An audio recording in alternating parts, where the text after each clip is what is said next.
એચ.એમ. Joshi, postman Jasdan. આમ તો મેં ગ્રામીણમાં 23 વર્ષ અને 16 વર્ષ જેવી પોસ્ટમેનમાં, એટલે કુલ 39 વર્ષ જેવી મેં આ ભારતીય પોસ્ટલ વિભાગમાં મેં સેવા આપી છે.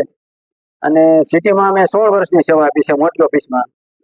અને દરેક ક્ષેત્રની અંદર આઈબીપીનું કામકાજ હોય, ટાર્ગેટ હોય, વીમા પોલિસી હોય કે પછી સોટેનું કામ હોય, તો વિધવા સહાયનું કામ હોય, અને કોરોના સમયમાં એપીએસસી ટ્રાન્ઝેક્શન કરતા હતા એનું પણ જે કામ હોય, એ બધું ધનમાં ધનથી અમને જેટલી ખબર પડતી, અમને જેટલું અમે કરી શકતા એટલું બધું અમે સાહ સહકાર આપ્યો હતો.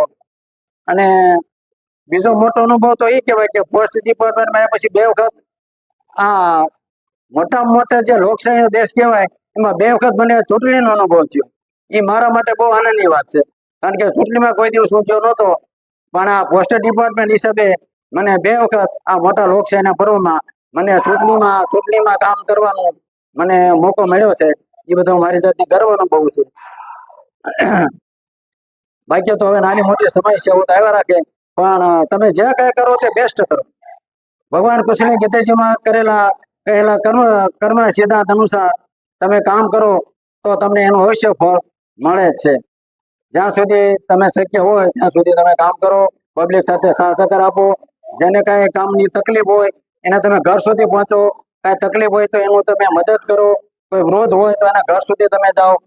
પછી ડિજિટલ સર્ટિફિકેટ, જે લાઈફ સર્ટિફિકેટ આવે એના પણ અમે ઘરે ઘરે જઈ અને પેન્શનરોના પણ અમે ડિજિટલ સર્ટિફિકેટ કરેલા છે, ઘરે જઈને પૈસા ચૂકવેલા છે. બધા અમે જેટલે શક્યથી પોસ્ટ ડિપાર્ટમેન્ટની તમામ સેવાઓ અમે ઘેર ઘેર સુધી પહોંચાડી છે. અને જે કાંઈ અમારી જ્યારે ઓળખાણ છે કે જેને લીધે સમાજ અમને ઓળખે છે, એ ડિપાર્ટમેન્ટ હિસાબે ઓળખે છે. વેપારી વર્ગ હોય, પબ્લિક હોય કે કોઈ પણ હોય, કે તમે પોસ્ટ ખાતાના માણસ હોય, મોટો લોકો અમારું કામ કરે. અને એનું અમને ગર્વ છે કે પોસ્ટ ખાતાની અમે સેવા આપી